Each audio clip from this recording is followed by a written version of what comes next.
Welcome to the Working Poor Podcast. This is Season 1, Episode 1. The Working Poor is a new weekly podcast featuring everyday poor people discussing the everyday issues we all face in the United States. Our show offers a unique perspective because, unlike other political shows that provide commentary solely for entertainment, we are a grassroots movement aiming to involve everyday working poor people in the discussion of issues impacting all of us. To us here on the podcast, being part of the working poor means struggling to pay bills, affording food, and providing adequate housing for our families, among many other challenges. Here at the Working Poor, we aren't political experts by any means. We're just experts at being poor, and these are our stories. Well, this is the first episode of our weekly podcast. For the start of every episode, each of us are going to give a brief run through of what's happened in our lives during the week. We all have a unique perspective here as we're all sort of scattered around the country. So, Dan, can you tell us what it's like living down by the river in New Jersey? Well, it's been a beautiful week. Weather's been great, which I love since I'm outside most of the time. Going between New Jersey, New York, Pennsylvania, seeing a lot of different places. Mostly just being in nature. Been a good week. I went to see some old friends from my adolescence, which was very nice. And I Cindy love. got to come with me. I did. So, did you and Cindy grow up together, Dan? Did you guys Nope, grow up together? nope, nope. We met about 10 years ago. I think we figured that out the other day. Well, you both live in New Jersey, so Yeah, we had theater in common. That's how we really met in the theater, doing shows together. Cindy, is Dan parked outside of your apartment No, getting the Wi-Fi? no, he's not here. Not Stealing my tonight. Where are you currently, Dan? You Right never, now. you never know. You'll never know where I'm going to turn up. But right now I'm in my mother's driveway because I had to empty out. I had to empty out the van because I'm helping my son move tomorrow. Going to Philly in the morning to help him Oh, move. we're going to talk a little more about our living poor situations here later on in the podcast. So we'll definitely love a band tour. Cindy, how are you doing this week? I'm doing good. I work at I live in New Jersey, like you guys said, and I work at an independent living facility doing activities. So my job is fun, and because it's fun, it doesn't pay much, but it is fun, and that's what keeps me there. And the people, I like what I do. What do you mean? Can you explain your this independent living facility a little more? Um, it's for senior citizens. There's four different kinds of living facilities: independent living, assisted living, memory care, and nursing home. I work in an independent living facility, and I do activities, which means that I throw around bingo chips and make a calendar of fun things for the residents to do every day. And it's 24 hours of living. We don't have 24 hours of activities, but being independent living, they're encouraged to make their own activities as well. I work in a sort of similar situation, Cindy. So I'm a teacher assistant at a behavioral school for teenagers, but there's an at-home living situation with it, like where they live at. Well, I guess not. They're not living at home, but they're living at the facility, and so like they go to school and then they're shipped. Well, I shouldn't say shipped, but then they're transported to their residences. And right now we're in like summer break. So for the past 2 weeks, I've been working in the residences when I'm usually in the school as a teacher's assistant. But I think it's a sort of similar situation to having to sort of plan activities and oversee their kind of daily activities of living. Would you say it sounds similar, Cindy? Yes, it does. I also worked in a group home before this, in between an assisted living with a memory care unit, and then I was in a group home, and now I'm in independent living, which is nice and refreshing for me because they have less needs. But you're Sure. dealing with kids with needs. Yes, it's very rewarding work, though. And Yes. very underpaid, though, like you said, and very Yes. much issues that we're going to get into on this podcast here eventually. Neil, I see you traveling. This is a working poor podcast. You're like not fleeing the police or anything, right? I am not breaking any laws across state lines.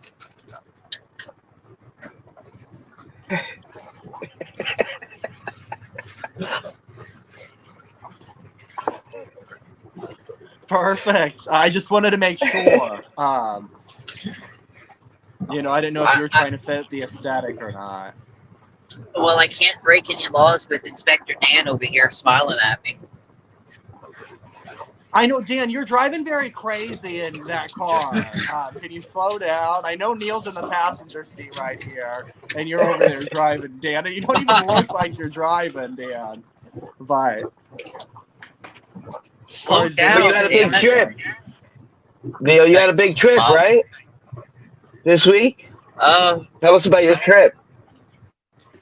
so I am going on my, so I go visit my dad in New Orleans um about 6 times a year, but this time I'm going to visit my sister and my nieces in my hometown, and I go to my hometown once a year.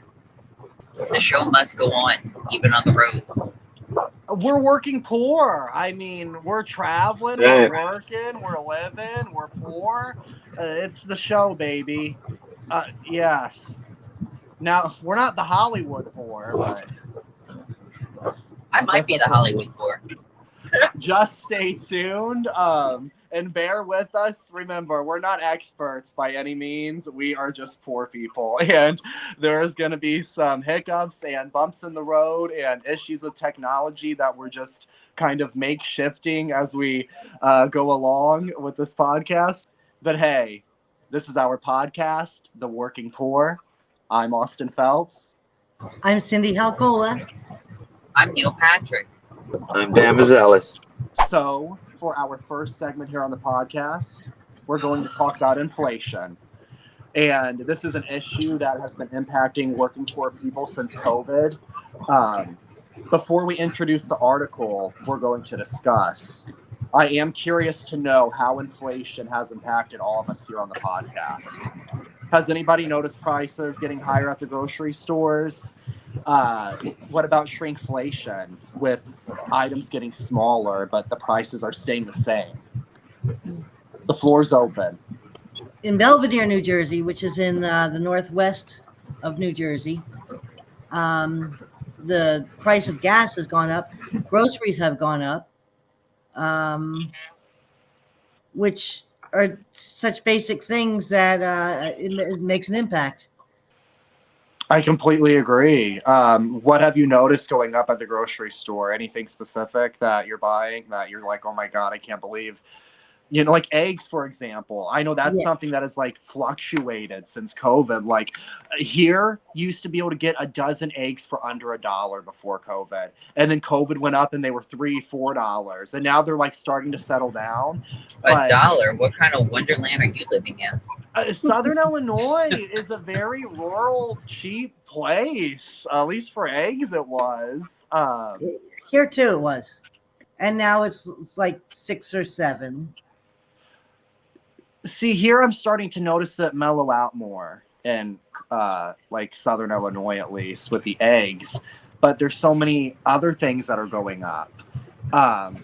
For example, I know a lot of working poor people are eating at fast food restaurants because it's what we have to do. Like we're on a lunch break. we're working poor, we don't have a lot of income, and we've got to hit McDonald's, or we've got to hit Wendy's, or all of these other just like god awful places to eat. So But I have eaten at McDonald's a lot. Like I frequently get a lot of fast food, and I can absolutely tell you that the price of a 4 for 4 is outrageous. Like what is the price of a 4 for 4? Because it should be $4, right? Four is for it, four. mom, is the price of a 4 for 4 $4, or is it a 4 for 4 at a $5? It's $5. A 4 for 5? It ain't $4. That's what the point is. Definitely. Like Go I ahead. like I go and I get a sandwich, and it's like I'm spending $7 for just the sandwich, or just $5.17 plus tax for just a sandwich. But if I get a value meal, and we're in the cheap areas in the South in Louisiana, we're in the cheap areas. If you go to New York or somewhere in the East, like the price of a Big Mac can set you back like $10-12, from what I understand. And this is McDonald's, where you used to be able to get the cheeseburger for $1, and that's what we're going to get into right here, because we're discussing inflation. And like I said, it's impacting working poor people everywhere. In an article published by KTLA 5 News on May 25th, 2024, it states that McDonald's original menu prices have went up due to inflation, which is obvious because they used to be 15-cent hamburgers. But now they're becoming outrageous, like Neil was saying. Here in Downey, California, it's $2.79 for a hamburger, $2.99 for a cheeseburger, and $3.89 for fries. Then in Des Plaines, Illinois, which is a little lower than California, and which is in the same state that I'm living in, it's $1.99 for a hamburger, $2.19 for a cheeseburger, and $3.29 for fries. Then in Stigler, Oklahoma, which is supposed to be the cheapest in the nation, you can get a burger for $1.29, but with cheese it's $1.49, and then a side of fries is $2.29. So, what are we thinking about these McDonald's prices? Well, that's one expensive slice of cheese. That's for damn sure. And it's funny, I noticed a big difference between, you said one place was $1.99 hamburger and 20 cents more for cheese. Well, I had $1.99 for a hamburger, but 40 cents more for cheese. $2.39 for a cheeseburger. When I was at McDonald's here in Clinton. It's unacceptable. We should take our pitchforks. We should go shove them up McDonald's CEOs' assholes. Well, I looked at the cheeseburger at McDonald's was $2.39 here, and the meal, if you add $3.59 for French fries and $1.59 for a medium Coke, medium fries, both, it jumps it up to $8.59. The cheeseburger, medium fries, and a medium Coke cost almost $9. And if you just order a cheeseburger with nothing, it's $2.39. And do we even eat at McDonald's? Does anybody here actually eat there on a regular basis? Almost every day. I have certainly eaten my share of McDonald's, but I don't know if it's because I'm older and I just can't eat that poison anymore, or what. But and it is definitely geared towards poor people. It's convenient, it's easy, it's affordable.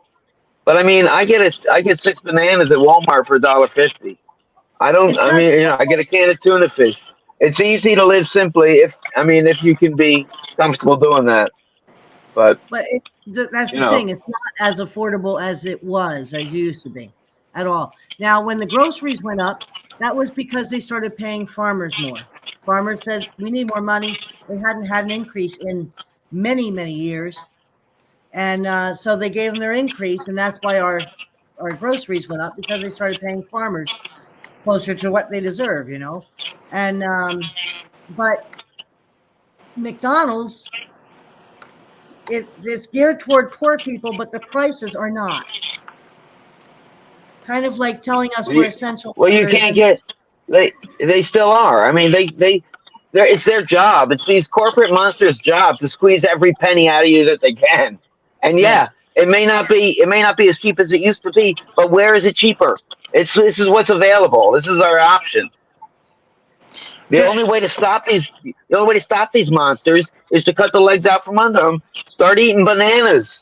I'll tell you where Don't it's go there. cheaper. Boycott them. I'll tell you where it's Or we cheaper can at eat a them. diner. You go to a These diner, people you are pay death $15. merchants. They're death merchants. Sorry. If you go to a diner, you pay $15, you get 2 meals out of that. It's a big plate of food. You eat half, you take half. That's 2 meals for $15. McDonald's I don't wants know us where to you're work in getting multi. that. What? I haven't seen 2 meals for $15 in a diner. I don't know where you're getting that. You're not listening to me. I eat half at the diner Oh, wait, and I wait, take wait. half home. That's 2 meals in one for the price of a McDonald's Big You know?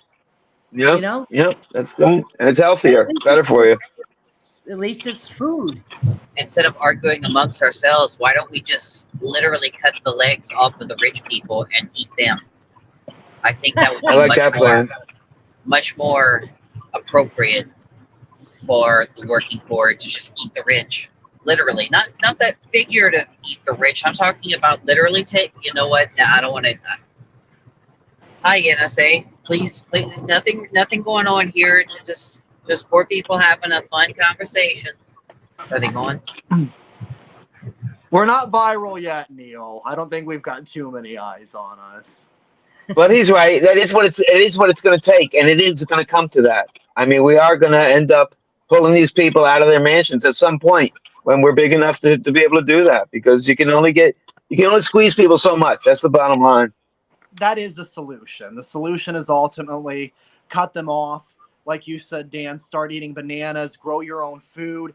But that's so easy to say, right? But when you're a working poor person, the last thing you want to think about is, oh my God, I'm going to go home and work from my shitty job. I'm going to go home from my shitty 9 to 5 job that I hate working, that I'm barely struggling to get by, and I'm going to go home and I'm going to work out in the garden, or I'm going to prepare a meal from scratch. Like, that is all hard to do. And it's Especially if you're working tiring, 2 jobs.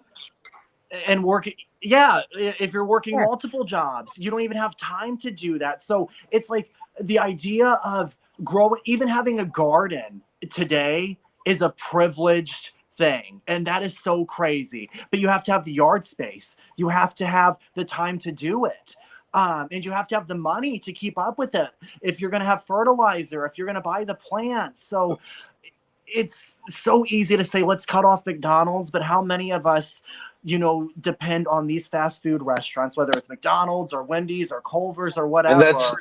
that's what I'm talking about, the dependency. These monsters that we vilify, that we hate, these corporate giants that whose job it is to squeeze every penny out of us that they can. We're the ones who give them the power. They wouldn't have it if not for us. And it is a dependency. You're right. We depend on these monsters, and there's no way out of it except breaking the cycle. And yeah, I'm not saying it's easy. I'm doing it. There's a lot of people doing it.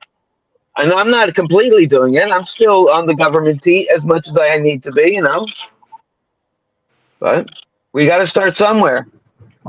Well, I don't want to feed into the corporate fat cats, but I'm gonna go get some McDonald's and Oh yeah. Neil, let report us know back. how much it costs. Let us know how much it Definitely, costs. definitely. Are we in Mississippi right now, Mom? Oh, we okay. So we must. So we're probably. I believe we might be in Hammond, Louisiana, right now. Okay. Nice. So I definitely want to We're getting let the you real guys life know for sure. A real life example. And real just time McDonald's totally purchase chance. here. Totally chance. We're just getting off the highway and there's a McDonald's very close to us. So This is not sponsored. We wish it was, so we could pay our bills, but it's not sponsored by McDonald's. Um, I'd rather be poor, thank you. so listen, I know we're all upset about McDonald's high prices, but don't worry. Do not worry at all. For the summer, they are introducing a temporary relief for their customers with a $5 meal deal. I don't know how long it's gonna last. It will start in June 2024, apparently. So yeah, what are our thoughts on this temporary price relief for the Oh, five customers? dollars. Oh, it's gonna help so many people. Oh, give me a freaking break. Come on. Well, it's cutting it a lot because a meal costs $13, $15 right now, uh, and $12, $11. It's so But $5 Cindy, meal. Hopefully, it will cause people to go there, and then they'll see that you'd serve more customers with $5, and maybe they will lower their prices. But Cindy, Hopefully so. Cindy, the thing about this is those meals you're talking about are their premium meals. A Big Mac, a quarter pounder, right? Well, if we go back One to was a cheeseburger. pre-inflation days, the items that they're including in this $5 meal deal were $1. So these are the items included in this $5 meal deal right here. The $5 meal deal will include a McChicken or a McDouble for the sandwich, a 4-piece chicken nugget, fries, and a choice of drink.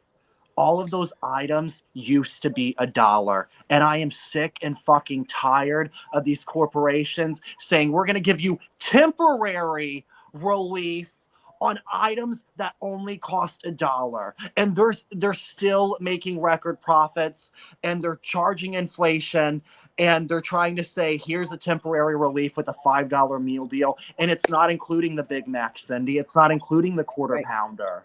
Not even a cheeseburger. First of all, Just it's not a relief. simple It's not a cheeseburger. relief. It's not a No, relief. That's marketing talk.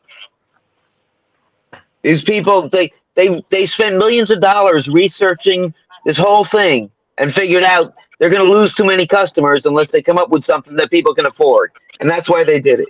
The goal is still to squeeze every penny out of every customer, these items should cost $1. A McDouble should cost $1. So it's not a relief plan. You're completely right. and it's not Just up like to you they, how much they cost. McDonald's just is like a business. It's the same reason small businesses get priced out. McDonald's can charge whatever the fuck they want. It's their business. That's the bottom line. But I don't. It's not right, and I'm a firm believer that when these businesses come out and they raise prices during a time of where the country is at an economic unrest, like a time during COVID, and they're hitting people with inflation when they are bringing in record profits. That's what's causing, well, you're right, Dan, that's what's causing these small businesses to not even be able to compete with them. So it's my Yep. opinion that when these businesses do it, then we have to come out as the government and we have to hit them with fines and we have to hit them with penalties for doing this. I don't believe that McDonald's can go and charge whatever it wants for a cheeseburger. It'd be fine if it wasn't such a It's monopoly, but it's a huge monopoly on the whole restaurant industry, and it makes monop- it to where small businesses can't compete because they're setting precedent. When Walmart and McDonald's raise their prices, it sets precedent, and it fucks up our entire economy, and that should be illegal. That's my Austin, opinion. monopoly is what runs this country. This is And a you need to stop it. corporatocracy. Well, you have to. How are you going to take the government back? They own it. They own the government. You Well, literally have to tear the whole thing down. Well, Dan, isn't that the whole point? Like, completely. But I mean, to sit here and say that McDonald's should be able to charge whatever it wants for a cheeseburger, I don't agree with that. I know this is so funny. But Well, God damn it, we're arguing over this, but it's a working in poor the issue, and meantime, we want our in the meantime, cheeseburgers to we're be $1. in the meantime we're begging our corporate overlords for crumbs. That's what we're doing. We're living in the Middle Ages. Nothing different. Right? No, I don't want to do that though. I want to That's what we're tax doing. and fine. I want to fine McDonald's when it does this, when it's raising prices Right. amid a pandemic. When they're bringing in record profits, they should be fined heavily. I don't even want to Right. tax them through the roof, Shit, but don't we just should stop at just fine them McDonald's. for shit Do like Walmart. this. Don't just stop at McDonald's. Do Walmart. Do all the big conglomerates that are raising prices, even though inflation is rising and they're making a profit and buying back their own stock. That's what I'm saying, Neil. That's it. That's our only power is to boycott, like Dan said, and not. I don't. But then if I you don't don't think I can go boycott if I could. exactly, I don't think. Well, and I they don't think I know can that, Neil. boycott. They got you by the balls. The I the mean, problem Yeah. is the Subway's supposed to serve dependency. healthy food. The only power we have is to not pay their prices, not to go there. However, when you're working 2 and 3 jobs, as the working poor are, you need fast food. You're eating on the run. What are you going to do? You're going to grab a bag of potato chips and keep them in the car with you on the road in order Yeah, to it's not avoid, failing. yeah, patronizing McDonald's or whatever. Wendy's, Taco Bell, they're all the same. They're all fast food and they're all garbage. So then we had Subway that came in for a healthy alternative that's quick, right? It's not. I mean, yes, exactly. It's it's sandwiches, it's deli meat. I don't care if it's boar's head or not. It's still deli meat, full of sodium, full of any other chemicals that they put in there. So, in Fat. order to boycott Well, this, like, where do you go? Grow carrots? I live in an apartment complex with no yard. I can't grow carrots. I could grow carrots in a pot in my apartment. That's pretty limiting. I don't have yard space for any kind of garden. well, I would divest from McDonald's, but speak of the devil, there it is. Okay, so what were you talking about? Divestment.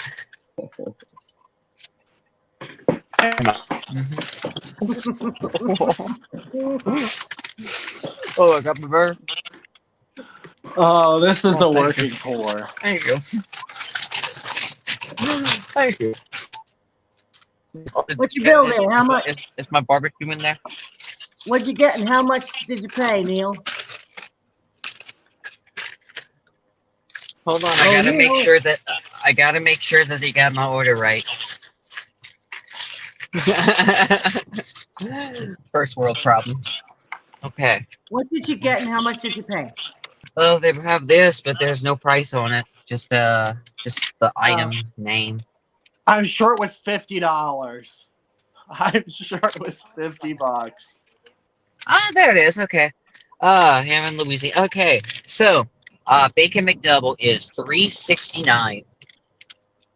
$3.69. Yeah, that sounds about right. So almost $4. This is not worth $4. Okay. And a 10-piece chicken McNugget is $4.99. With one fry, one medium French fry, a bacon McDouble, and the 29-cent bacon McDouble, we spent $13.26. Which would have been five. That's a $5 meal deal. Should have been. You know, like Maybe too much. at most $8, but not 13. It's I used fucking to be able to get McDonald's. a Big Mac meal for $5. But I guess like most working poor people would think, I'm just blessed to be able to go out and get fast food. Fuck it. Blessed to be able to fucking get McDonald's when that used to it used to be cheaper to eat at McDonald's than to like cook your own food at home, and now I that's can just not the case. now I can go make a whole damn gumbo for cheaper. Well, not really, but enough. Dan, did you want to chime in on this whole? The only thing I want to say is that you're trying to beat these guys at their own game, or you're begging. I equate it to begging for crumbs. All over this country that I've been, they're in all kinds of towns, all different sizes. They have community co-ops, which is a bunch of people in the community pool their resources. They get a space and they create a supermarket, and everybody wants to be a member. You put in 4 or 6 hours a week, whatever, to keep the place running, and it's a worker owned supermarket, and we can do that with all of our businesses. We have to change the rules of the game, or we're not going to get anywhere. These people run the whole show. We're begging for crumbs.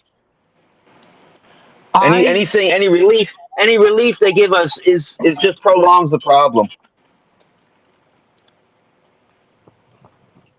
I absolutely agree. I agree too, Dan, and I'm all for the revolution. And like I said, I want to find these businesses. I No, want, no, these I'm, business they're happening now. This is a thing. People do this. It's not about revolution. It's not about tearing it all down. It's about making what exists obsolete. Buckminster Fuller said that. I You can, don't fight Dan, something. I Go completely ahead. get that. And what I'm trying to say is that I'm all for that. And I shop at the neighborhood co-op, shout out, here in Carbondale, Illinois, where I am a co-owner, where I, pay Yep. I have to pay $100 to be a member there. You don't have to be a co-owner to shop there, but you get like little Yep. perks here and there. But Dan, the prices to shop there, and let me get through this, are expensive.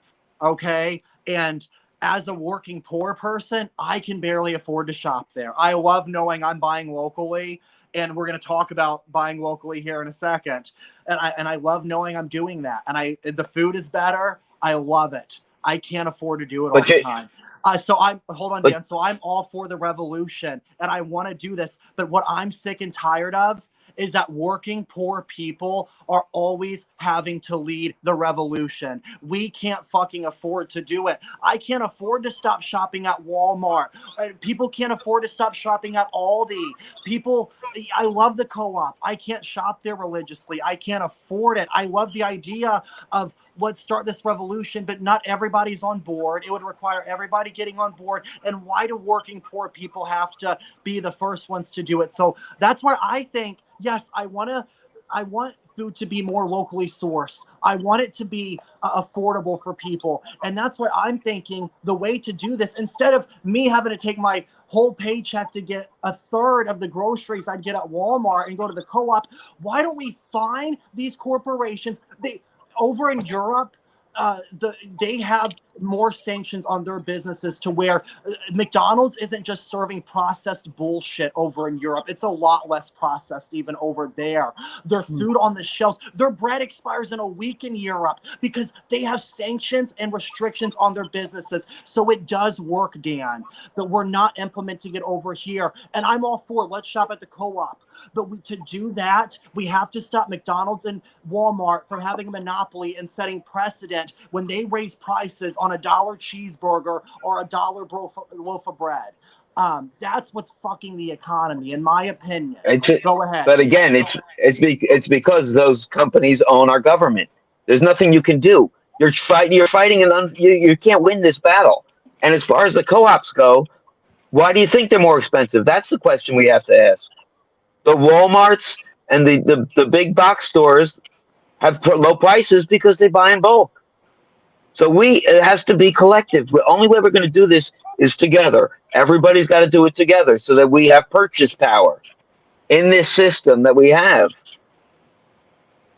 But you're never going to win if you're trying to get the government to. This is where they get their money from these people. How are they going to regulate them? Impossible. The most you I do is get a $5 deal for a month and say, "Look how altruistic we are." It's a big joke. And that's why I think slap the fucking fines, restrictions. I know our government is so corrupt, Dan, but Europe, they're doing it. Like I said, their food is less processed over there. Just in general, around the board, at McDonald's, Be- on the shelves, at the Because, stores. but why, Austin? You have to ask why. Because Because our they have government's fucked. regulations I there. get that. I get that. Exactly. I get Exactly. So that. how are you going to fight them? So I'm gonna go into debt and I'm gonna go broke to get my weekly groceries, Dan. So No, and I completely understand, but I think that's where people are at a loss. Like both arguments here, I I hear you. think. Not everybody can do what I'm doing. I understand that. But nothing's going to change until we learn how to stop being consumers for this gluttonous economy. They're going to squeeze everything out of us. And I completely agree. Like, and I think I think ultimately, right? Like we're all wanting that same thing. It's just like people, and this is just a very real conversation. People, working poor people, everyday people today are stuck with what can I do? You know, I can't afford to shop locally. The corporations are raising their prices. And we've got some more numbers here just to fly through this because we spent so much time already. But Target, Walmart, and other chains are rolling out temporary price relief as well. Some of it is permanent. Most of it's probably temporary. I'm saying most of it just as my own opinion, but it is stated that some permanent, others temporary, with the stated aim of giving their customers some relief. Um, the latest quarterly earnings from these large businesses are showing that people are becoming more price conscious and choosy. They're delaying purchases, focusing on store brands, generic brands, compared to typically more expensive national brands, and looking for deals. This month, Walmart expanded price rollbacks to nearly 7,000 grocery items, a 45% increase. Examples include, so get this, guys, they've lowered a thing of Bush's baked beans, 28 ounces, from 248 to 222. A Diet Coke 24 pack of 12-ounce cans is now 1278, rolled back from 1428. And then last week, Target reduced prices on 1,500 items, with plans to cut prices on another 3,500 items this summer. The examples include Clorox scented wipes reduced from $5.79 to $4.99, and Huggies baby wipes reduced from $1.19 to 99 cents. I want to open the discussion here. Before I do that, I want to make a point stating that these Huggies baby wipes are only a 16 pack. So these were probably, the 16 pack was probably already $1, but it probably was 85 cents, before COVID. And now they're lowering it back to $1 and acting like it's a price reduction, which it's obviously not. It's ridiculous. It's absolutely ridiculous. Some of these things you're saying went down 20 cents and most $2. Like, these aren't savings. These are like one went from like 119 to 99 cents. Like another 20. So they're dropping shit like 20 cents to $1, and just they're saying, "Oh, look, we're slashing prices on shit." Oh shit. That's not helping working poor people. And then they're temporary, and then they're not. And then I would love to see somebody see what the ratio of items that they're actually dropping as compared to what these stores actually sell, because I promise you it's less than 15%.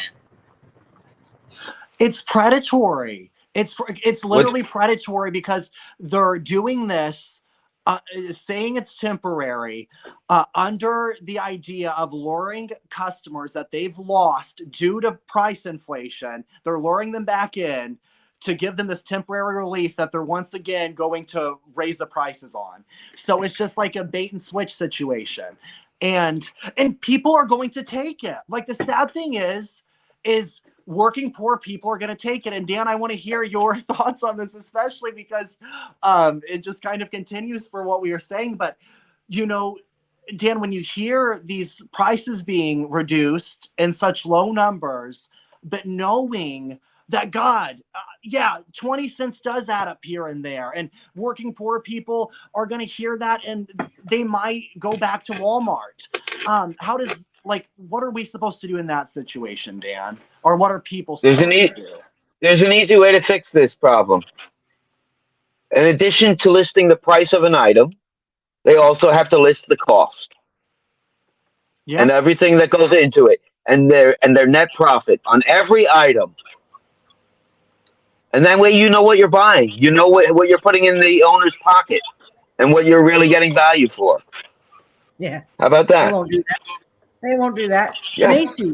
Macy's is a store I can never afford. I don't even walk in there because the prices don't change anytime I do. But some people do. Some people love Macy's and go shopping there. And they have a 400% markup. That's why people go there during their sales and buy a $700 sweater for $100.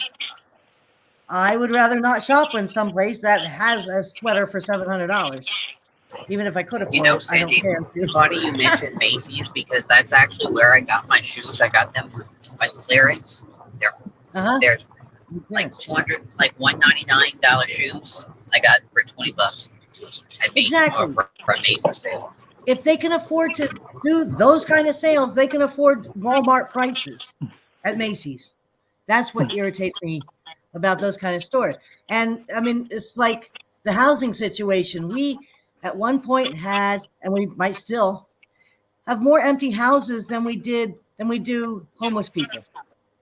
There's a solution, but they don't want to fix it. So they're not going to fix their prices. They're not, as long as uh, they can extort, they can exploit us any way they can, and they do. That's their job, to keep us down, to keep everybody down, to keep the Fuckers. homeless. They can fix the homeless situation. They don't.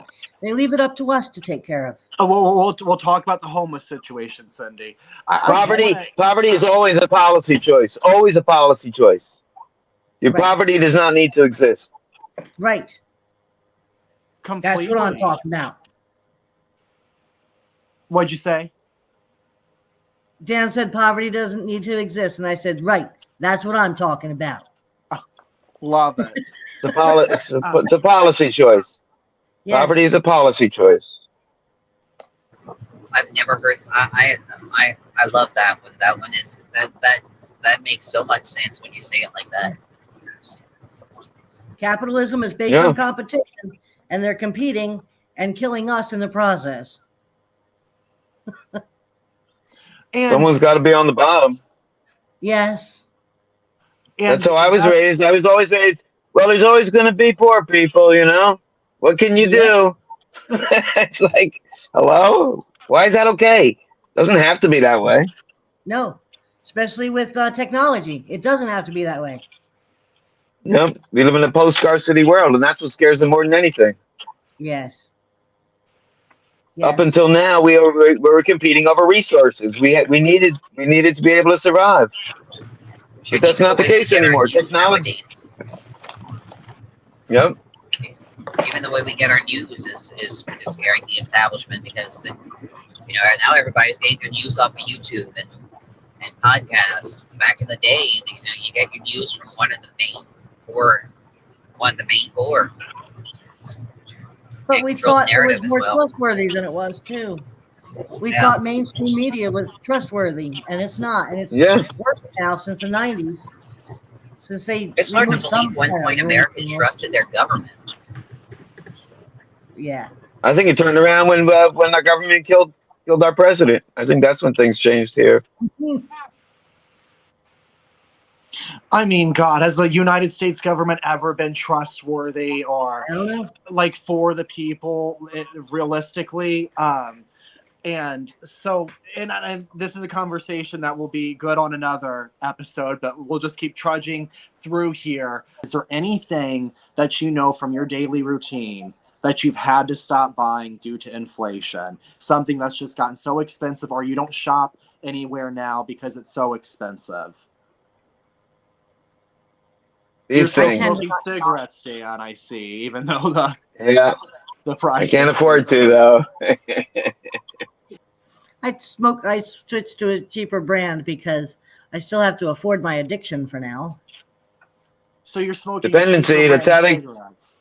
It's no different than McDonald's. They want us dependent on everything, on our Netflix, on our McDonald's, on our cigarettes, on our alcohol, all of it.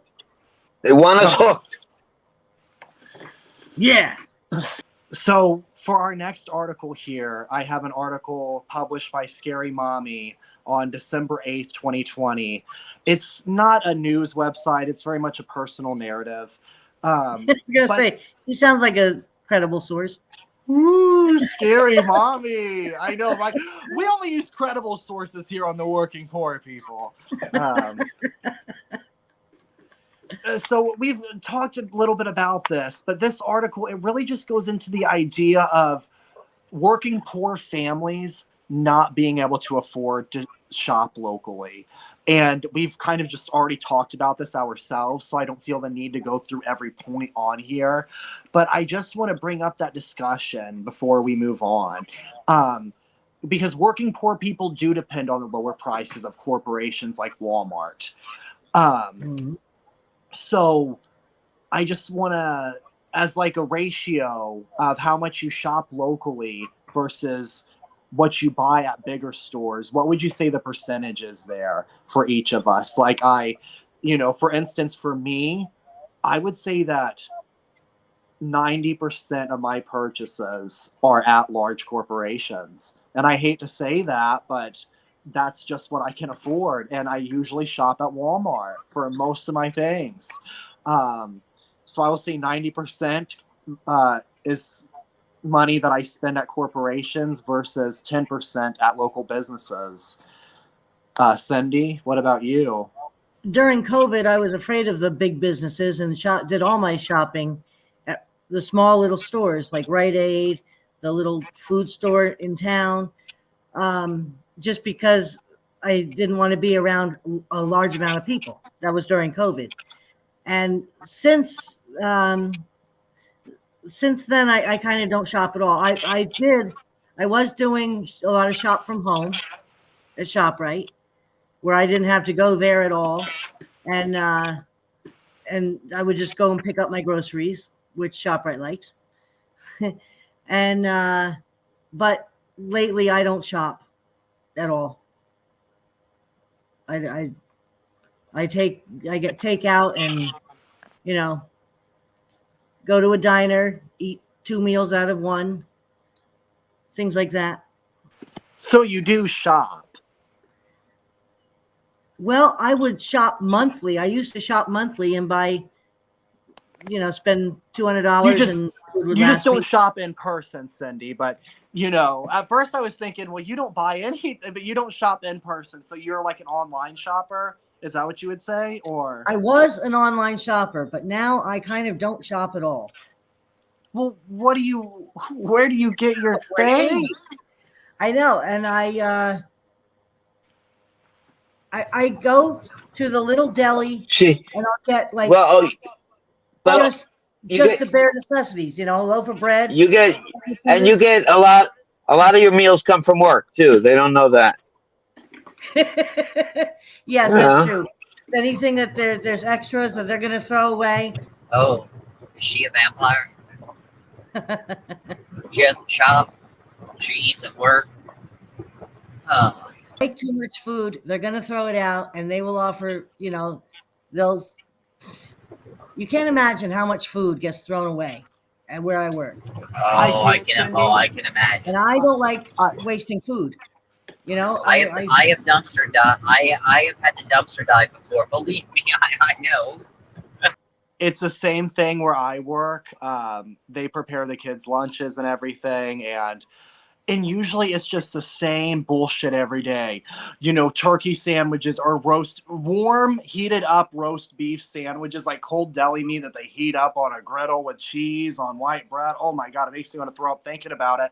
But there's so much just waste. And there is this one teacher's assistant that's in my room that takes home all of the leftovers. So it does go to good use. But I'm thinking, oh my God, could you imagine just because I'm sure he just lives on it. But there is so much waste there.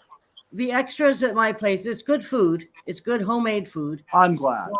And they give it to the kitchen staff, which is great. They deserve it. But if there's any left over from the kitchen staff, all that food, they cannot put out the next day. They can't, once it's out of the kitchen, the law is you cannot reuse it. You can't bring it back in the kitchen and reserve it.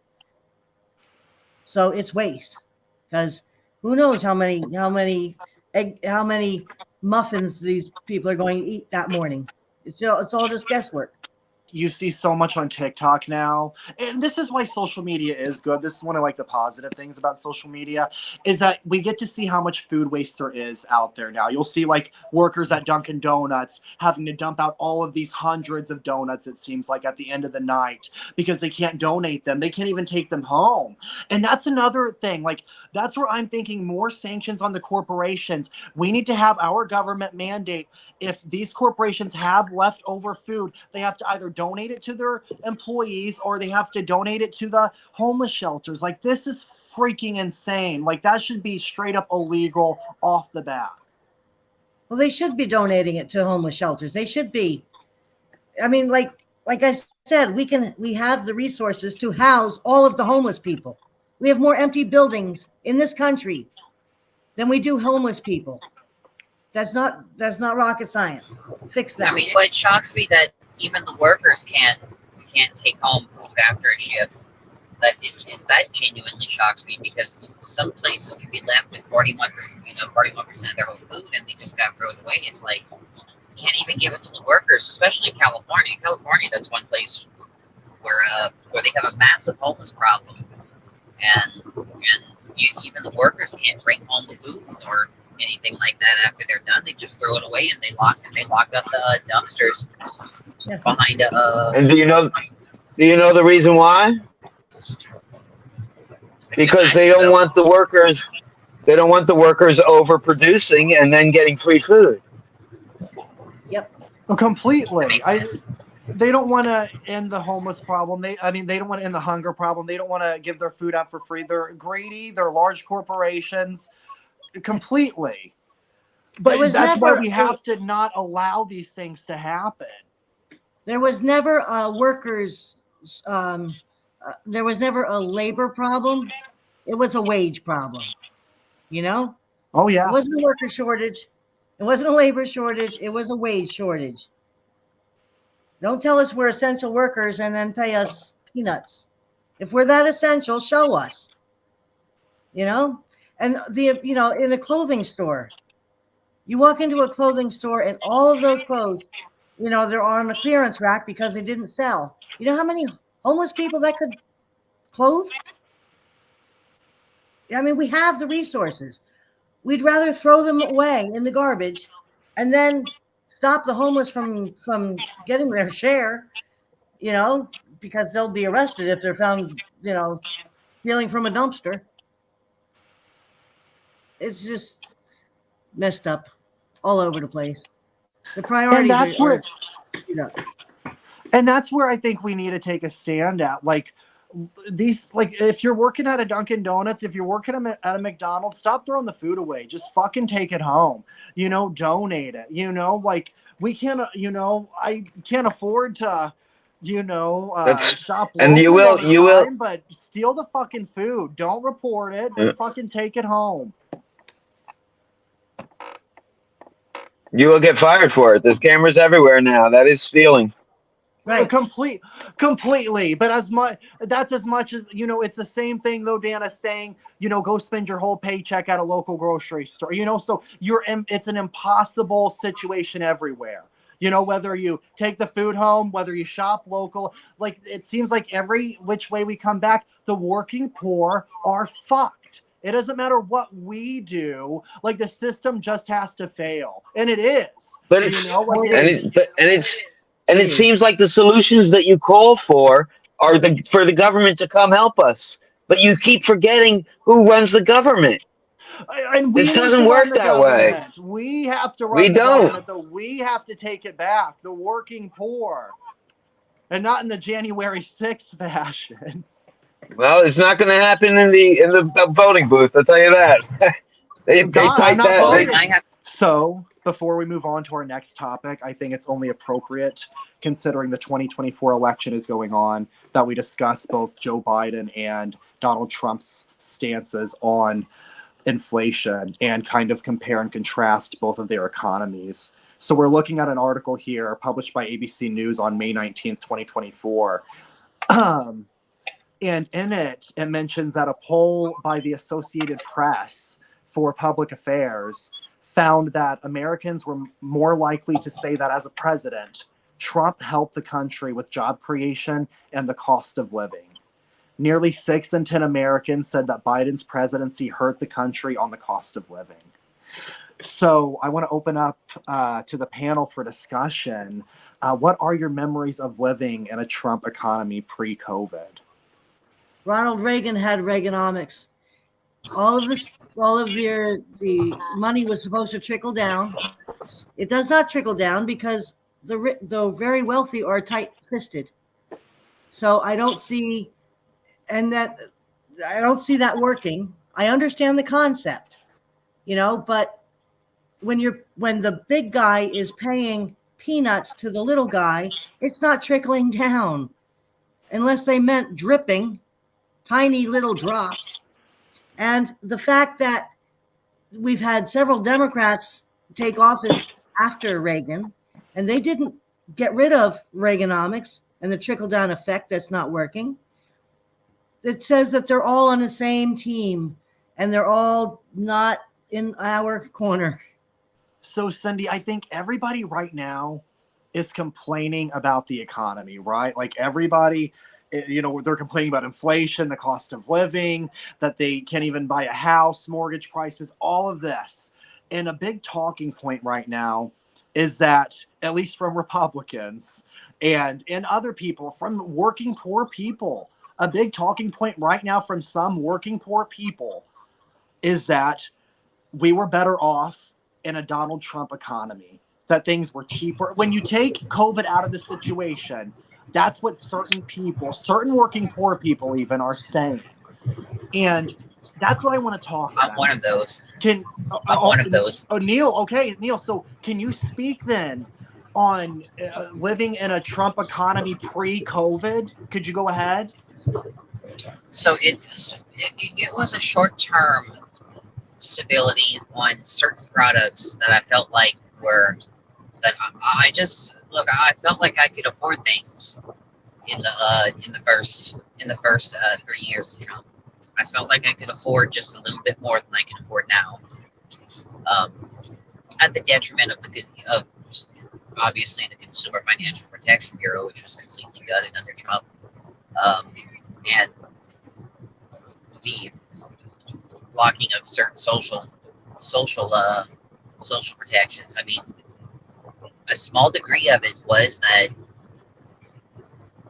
I guess I just felt like my dollar went a little bit farther under the first 2-3 years of Trump, and then when COVID hit, it just kind of screwed everything up.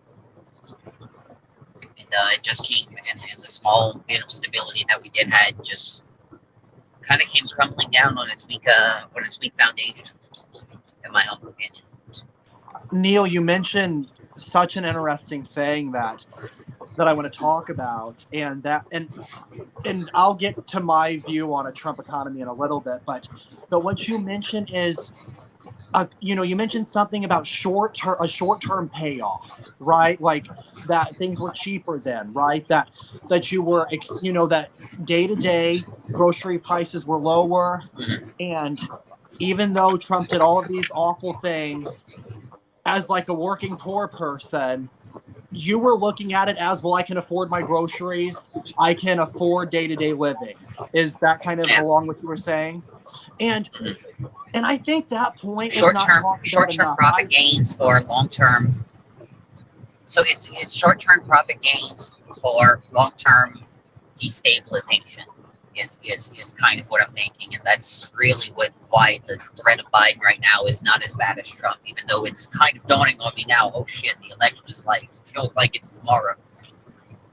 Like it's starting to finally wane on me that, oh shit, the rose-colored glasses might be zooming away a little bit. The country's about to go fucking insane.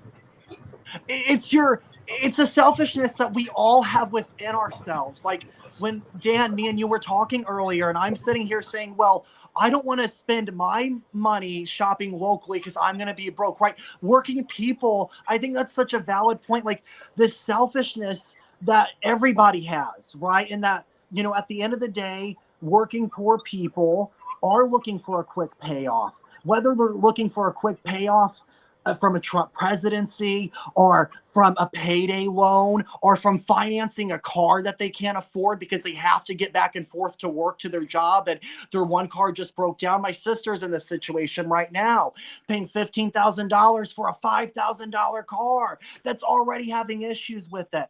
So working poor people are always looking for that short-term payoff, Neil. And I can't say that I can agree with the Trump presidency in order to get that. That's where I would cross my line, because I did So not I vote have for him one in caveat. 2016. I didn't vote in I have one 2016 caveat for to what I'm saying. anybody. Yeah, I didn't vote in 2016. I voted in 2020 for Joe Biden, but I will not vote in 2024. I just have to say. But what is the Neil? Do you have anything else to say on this before It was we? it was better in red states. Blue states were being screwed under a Trump presidency. So I had the benefit of living in a primarily red state where many of the benefits were being sent to the red state I was in. So I was seeing a lot better prices at the grocery store than many people in blue states. So that's one caveat I would like to put out there about That's a I good live in my. a caveat. That's a I good live in a caveat, because my big issue with Trump is he only ever addressed the Republicans. He was in charge of the entire nation, Democrats and Republicans. He only addressed the Republicans, badmouthed the Yep. Democrats, and yet you were the boss of all of us. So address all of us, because the voting is over. Now you're in charge of us, so we're all in the same party here, We're all under him, and he only spoke to his constituents. And I think that is where, Biden, I mean, when he is speaking, he does feel like he's speaking to the nation, but and that is one point I will give him. But then in the same breath, he does criticize Donald Trump a lot. And he criticizes the people that vote for Donald Trump. And so, in a way, I feel like Republicans would say the same thing. And once again, I'm not somebody who is a fan of Trump or anything, but, at the end of the day, I'm looking for, what's, the right solution, and that's not Donald Trump. It's not Joe Biden. It's not either of them. But if we're going to come together, then I think both sides are really fueling the fire with the division here. I think a good way not to lose voters, even on either from either party, is not demonizing the voter for voting for the other party. How about the candidate does something to earn the vote of the voter instead of blaming the voter when they don't get the votes that they expect to get? It's never the voter's fault. Right. It's always the candidate.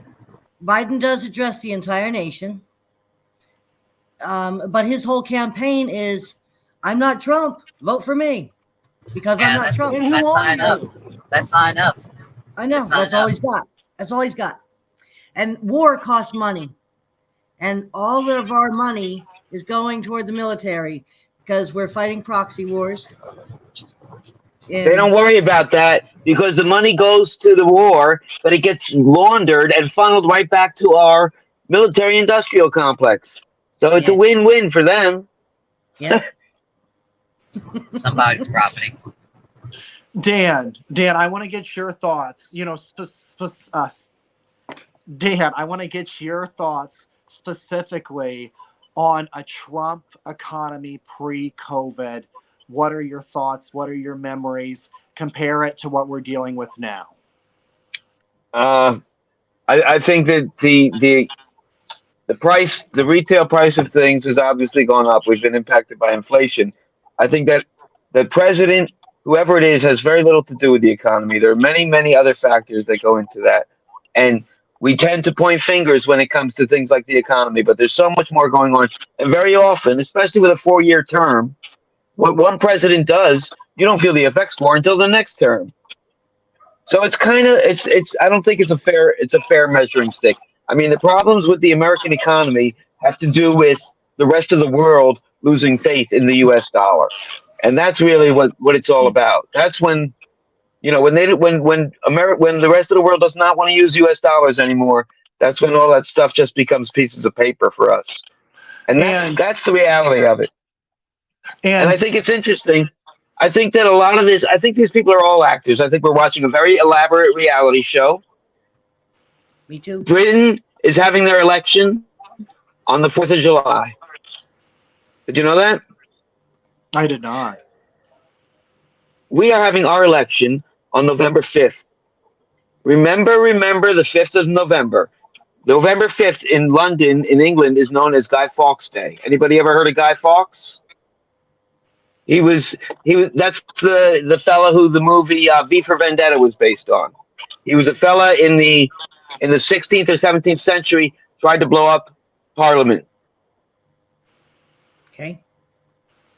So it's interesting that those elections are taking place on those dates in this And it's year. all a show. It's all a That, show. that, It's all a It is fucking all a puppet show. show. It is all a puppet show. And that's why I'm not voting. That's why I say fuck even Bernie Sanders. And, and we'll get into, talking more and more about this stuff. But it is all a puppet show. But God, if it's, if we treat it like that, we don't have a goddamn podcast. So moving forward, Dan, I do want to ask, as you mentioned, it's not fair to judge the president. So opening that up, and I think we all do blame the president so much, right? But it's all a shit show anyway, and it's got a lot more people involved than that. But at the end of the day, just posing this question, is it fair then to judge Trump's economic growth considering COVID was such a factor at the end? And then likewise, on the other side of the coin, is it fair to judge Joe Biden's economic growth considering he's dealing still with a lot of the impact of COVID and the aftermath? So opening that up to the panel. I don't judge either of them for the economy. I mean, the economy is done by it's really done by the Fed and the stock market. As long as the stock market is high, people with money are happy. Economy runs by moving money around, by moving me by having people buy things, consumption. That's how an economy functions. So the more crap you give them to buy, but this is an example. Trump, and when he put the sanctions on China in 2018, China and the retaliation stopped buying all our garbage, all our recycles we were sending to China. They don't buy it anymore, and now we're stuck with it all. That's why, if you notice, they don't separate the recycles. It all goes in the same bin. It's all going to the Oh, I landfill. know. It's all bullshit. We recycle every And Monday but that's an at my example. job, and it's all bullshit. That's an example of a policy that Trump made that Biden is on the other end for. This happens all the time.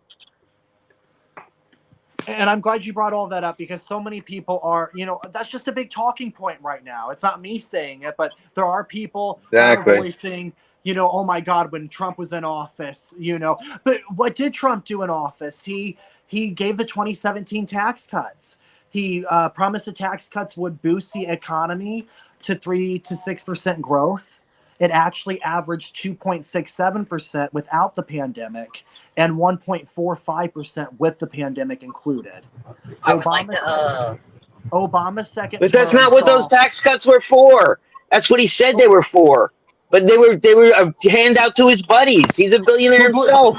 But I would like to point out that at a private fundraiser that Donald Trump just had, I believe this week, he told a group of millionaires and billionaires that hey, the tax cuts that I signed into law are going to expire in a few months. So elect me. He's using it for leverage completely. And I have to say, when I'm reading these talking points, this is from our, specific articles. They're not my opinion. They're just, the numbers that right now ABC News are giving us. But speaking of that, what are our thoughts on the 2017 tax cuts? Should they have gone to working poor people? And I think that's an obvious answer, is that we can all agree that they should have gone to working poor people. And maybe that's not an obvious answer, but I want to bring up though. That is an absolutely obvious answer. Fucking hell. Well, I wouldn't, but Neil. So hold on, let me throw a curveball at you then here, Neil, because then this point that I was going to bring up to play devil's advocate, as someone who just said that you benefited from a Donald Trump economy, arguably people would point to the 2017 tax cuts going to the largest of corporations as being the reason that prices were lower during that time. And I'm not saying that, but I'm saying, what are your thoughts on that? Playing devil's advocate here, okay? What are your thoughts? The only way I could see that being a reason for the prices being lower is because corporations got a little bit of extra cash and were able to. But I don't know about all that. Complete extra cash that they didn't need completely. I mean, it's all bullshit, but I mean, those are talking points that people have when they talk about these tax cuts. I mean, you make a very very good point that I did not think about. That kind of blew me a little bit. That kind of got me a little bit. I have to think about that one deeply. And not my own personal thoughts, right? This is just what people are saying, and I think it's fun to talk about and to throw out here. And moving forward, some final numbers here. Under Obama, inflation was around 1%. During Trump's first 3 years, inflation was close to the Fed's 2% goal, because the federal government does have a goal for inflation. Because I guess a little bit of it's very complicated, and I was looking into it a little bit. Maybe you guys know more than me, but I guess a little bit of inflation promotes growth. So right now they have it at 2%.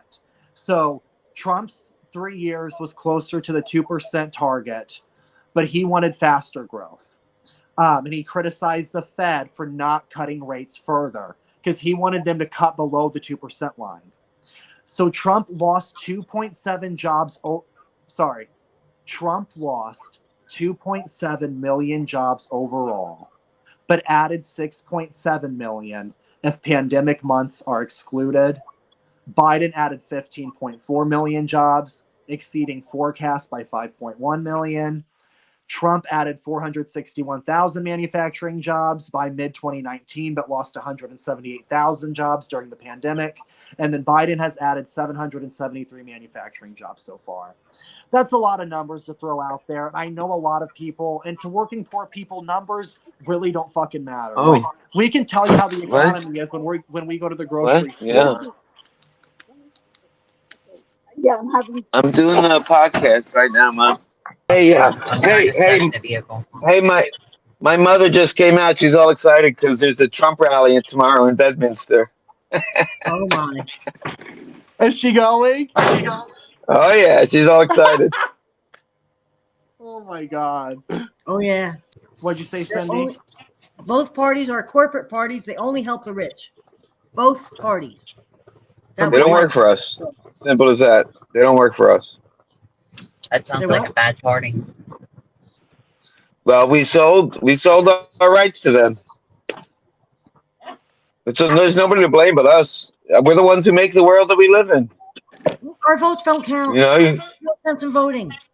Our votes do not count. My world began in 1995, so I blame all of you. Yeah, yes, I agree. Yeah, it's all your fault. 96 here. I agree. So yeah. I agree with you. My generation and older, fucked it for everyone. For you guys, for my kids. What the fuck do you both have to say?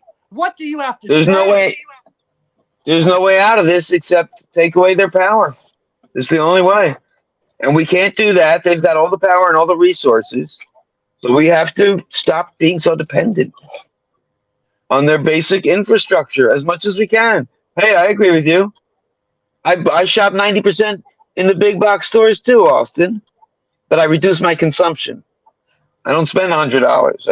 I get a couple bananas and some tuna fish, a roll of paper towels. Dan, and that is such a good point. Americans, one thing we all can do is reduce how much we're eating and wasting. And that is just something we can do. And that's hard too.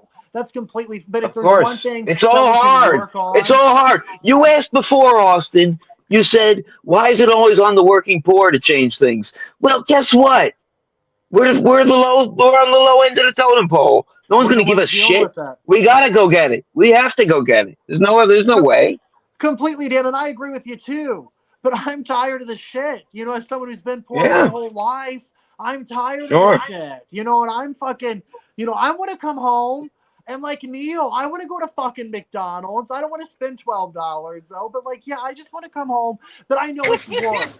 And and that's why we're doing this podcast, right? You know, it's a little bit of work, but we're doing it, and selfishly it's fun too. But completely. And we're having the tough conversations.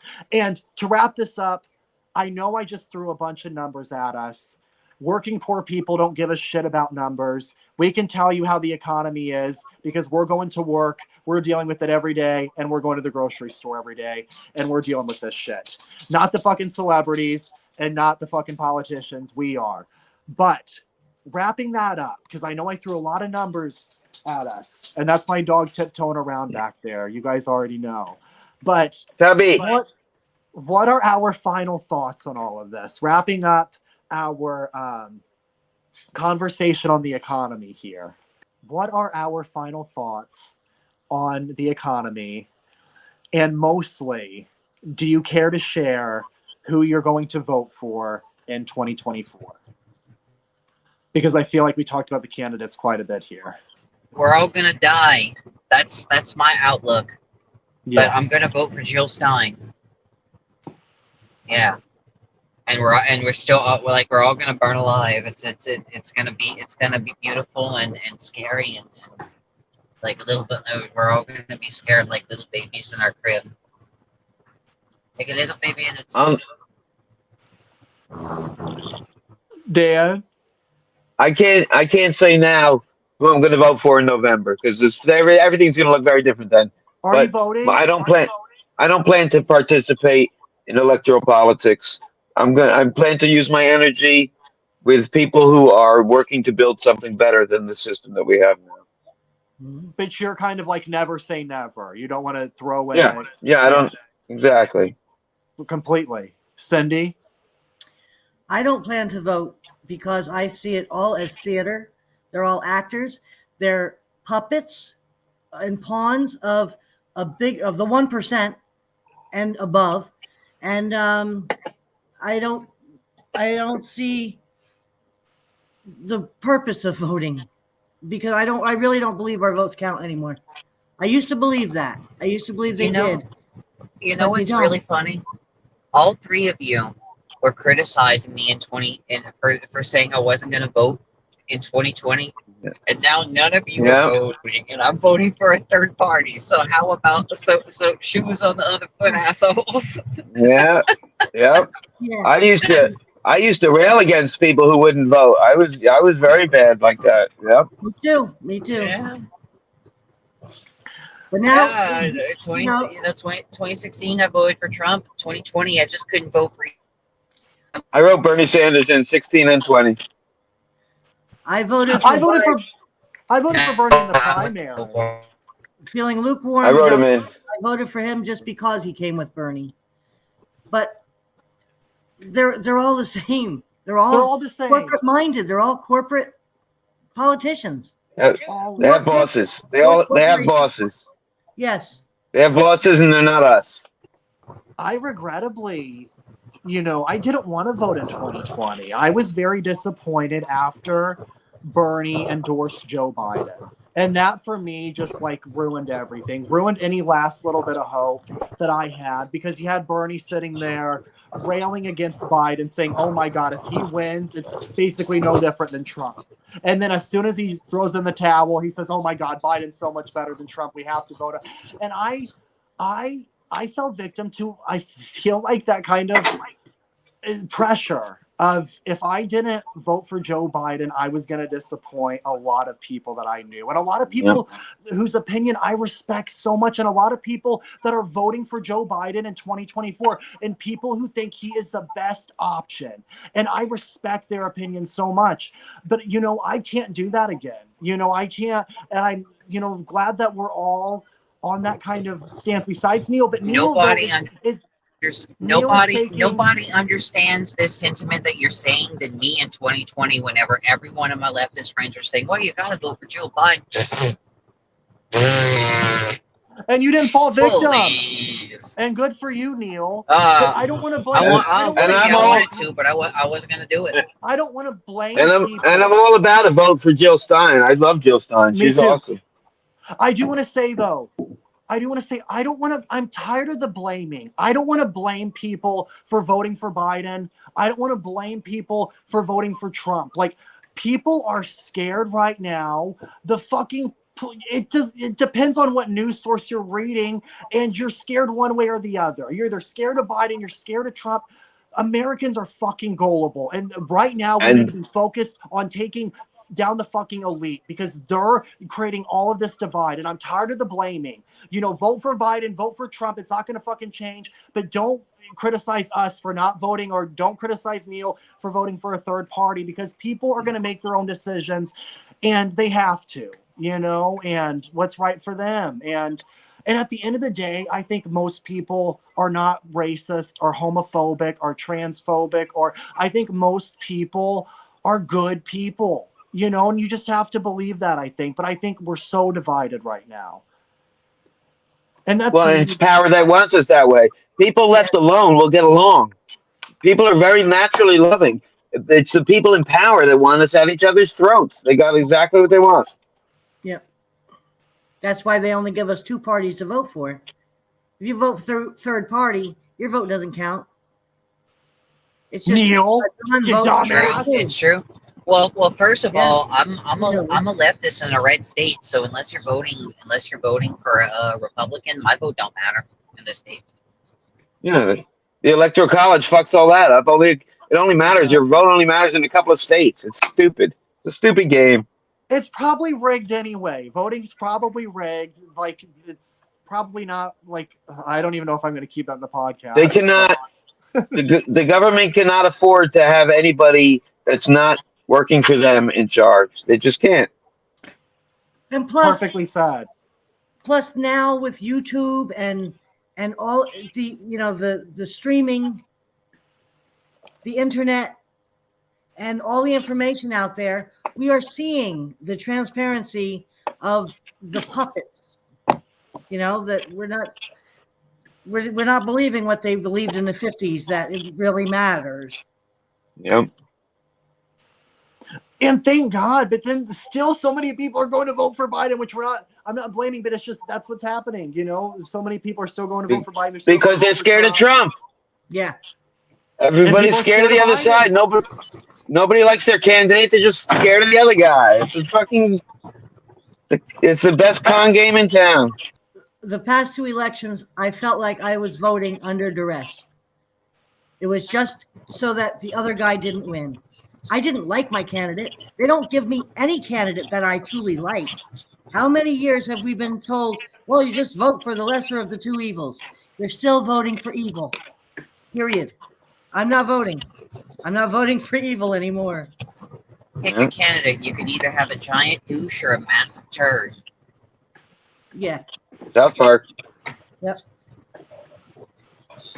Oh, we have fun. We have fun here at Working Poor. We do have fun here, Neil, and I love talking to all of you. And I think we're doing so good on our first episode, and we're chugging along the way Working Poor. I think we're doing terrible. We suck. Well, let's let the fans tell us that before we start putting ourselves down.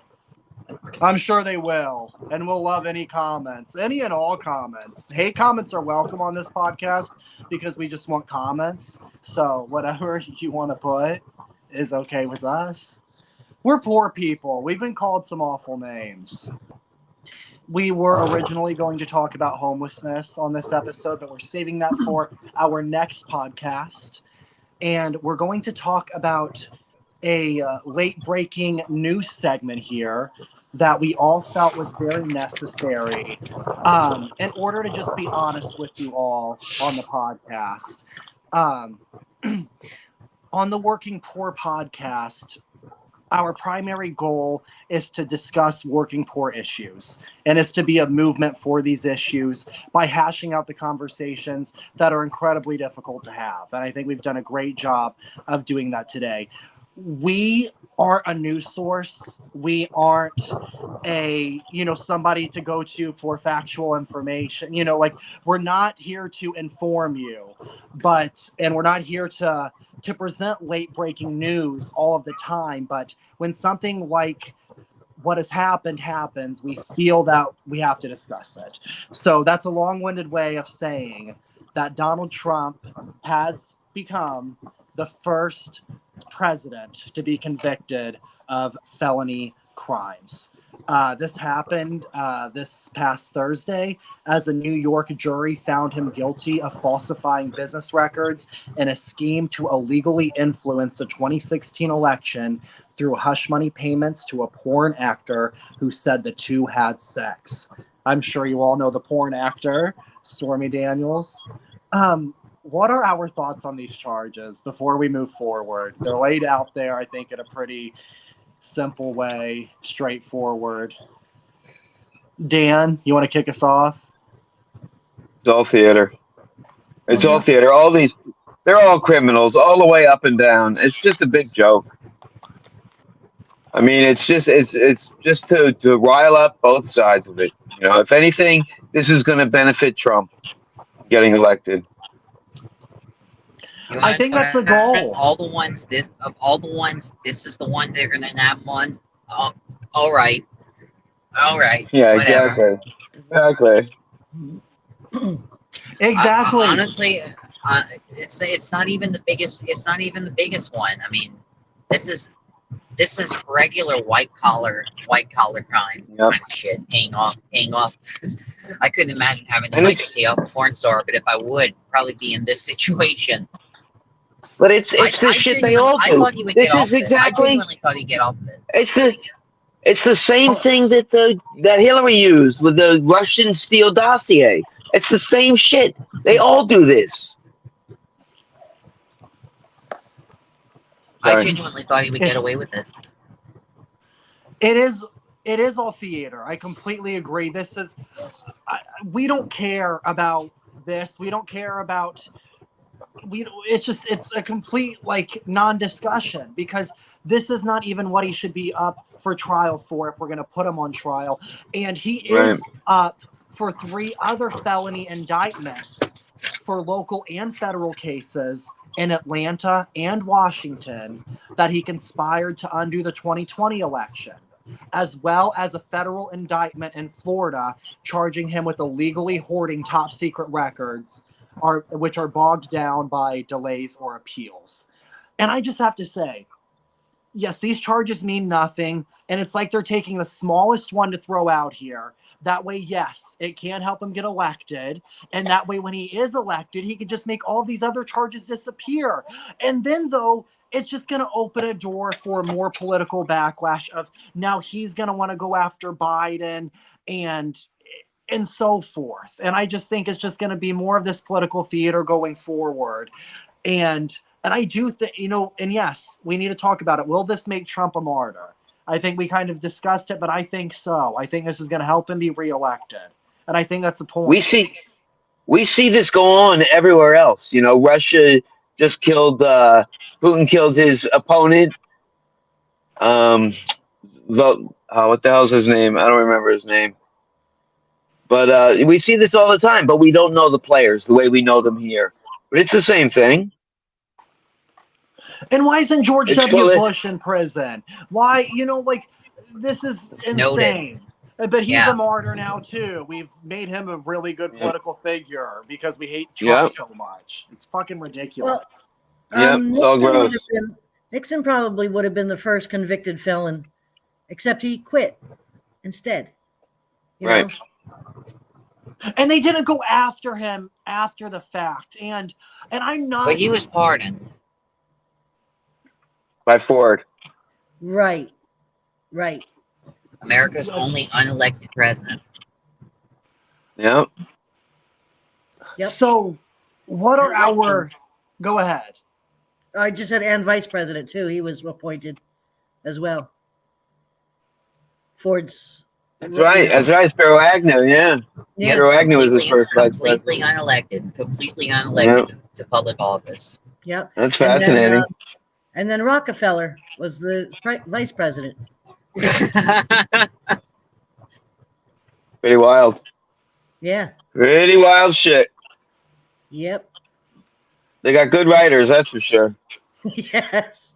The best TV show on today, definitely. Yeah. We're basically just a TV show review channel, is what this is, here on The Working Poor. Final thoughts. I know these were some quick thoughts here. I mean, what more is there to say? I mean, if you're gonna throw him in prison, throw him in prison for fucking something real, I think, and do this for everybody. There's shit Joe Biden's done that technically I'm sure he should be in prison for, just based on the shit like everybody said here that they all do all the time. We don't even have to look toward Russia because they're doing it here all the time. So if we're gonna throw politicians in prison, it needs to be all. And that's the thing.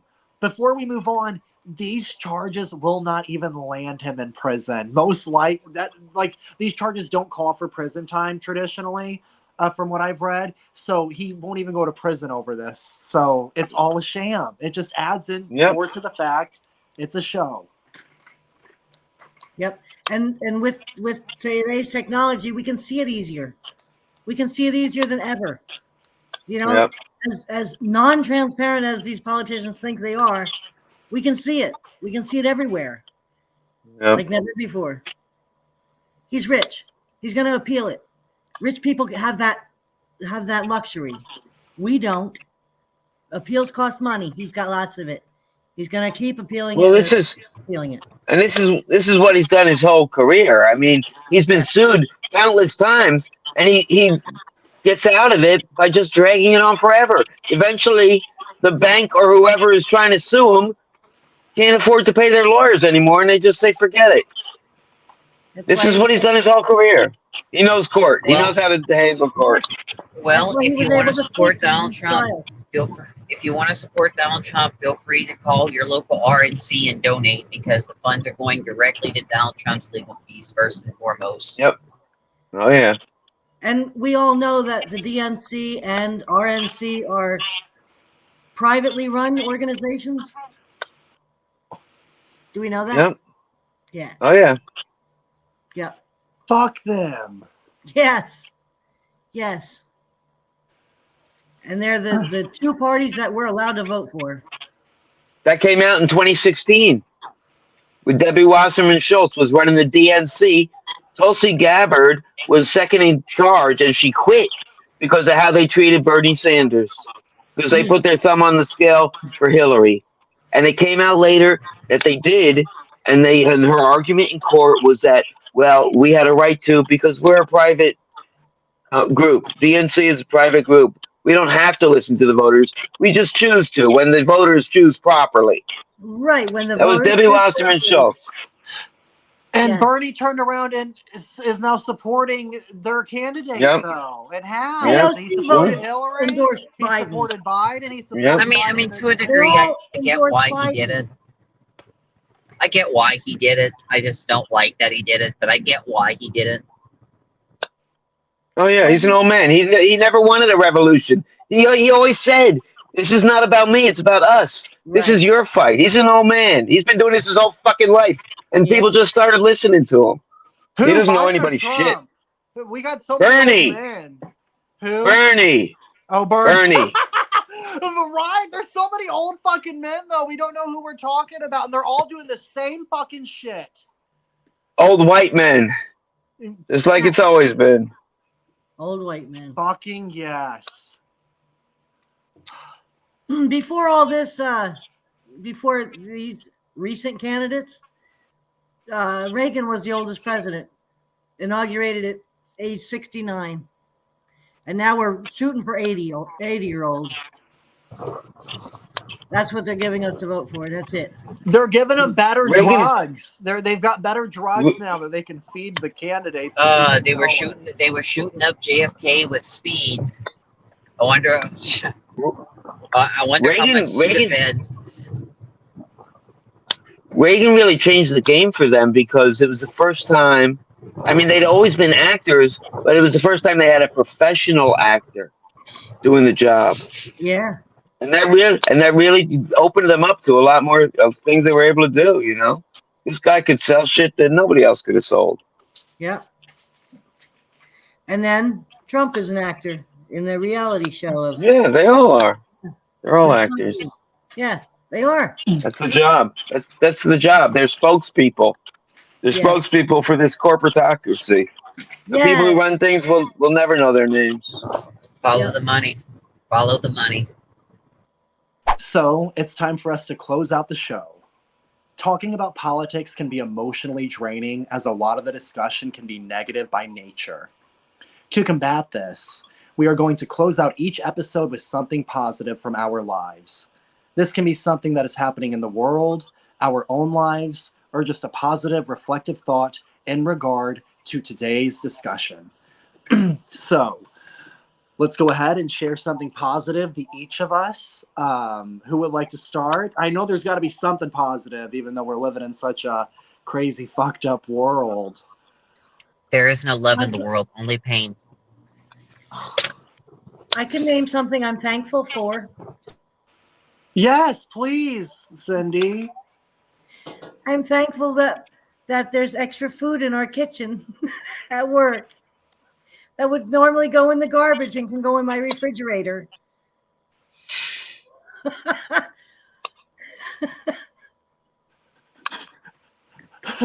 I can't wait to clip that one out. That's good That's stuff. definitely poor. What'd you say, Dan? That's good stuff. No, well, It is. I mean, I would say I am tremendously encouraged by the mass awakening that seems to be happening, largely due to the information age. But people on their own are finding out a lot of important things, and there's many people working really hard to come up with alternative ways of living on the earth. You know, the Venus Project, World Transformation Music, Free World Charter. Look these things up. So many people that are trying to make the world a better place. You know, and it really can be done in our lifetimes. We just have to want it. So I'm grateful for that. Neil, what are you grateful for, sweetheart? I am grateful that I can step foot in my hometown and not immediately want to shoot myself in the head. Yeah. It's looking quite beautiful. And if I Beautiful. would have said that about 4 years ago, I would have looked at you. I would have looked at you and said, "Are you? There's no way in hell I would ever say something like that. That ridiculous." But here I am in my beautiful hometown, and I don't want. And for just a split second, I don't want to see it drown. Yeah. Your beautiful hometown of... Oh, you want me to say the name of it? If you can, if you feel comfortable. Well, I don't want anybody to immigrate here because you don't want to be here, but Bayou Lafourche, cut off Louisiana. All righty. So you're down in the bayou again? If we ever get people watching the show, we'll just cut that out. We'll go back and cut it. Just turn right the hell back around and get out as fast as you can. Eat nothing here. That'll be a little gem for our early fans. Yes. Indeed. We'll give our and actual I'm addresses. grateful. I'm grateful that I get to do this show with the three of you. For this week, instead of expressing what has happened to me in my life that is positive, I would like to instead take this time to dedicate this entire podcast to someone who is no longer here. My best friend, my soulmate, my partner in crime, Peace Mazelas. He is Dan's son. He passed away unexpectedly last year on June 19th, 2023.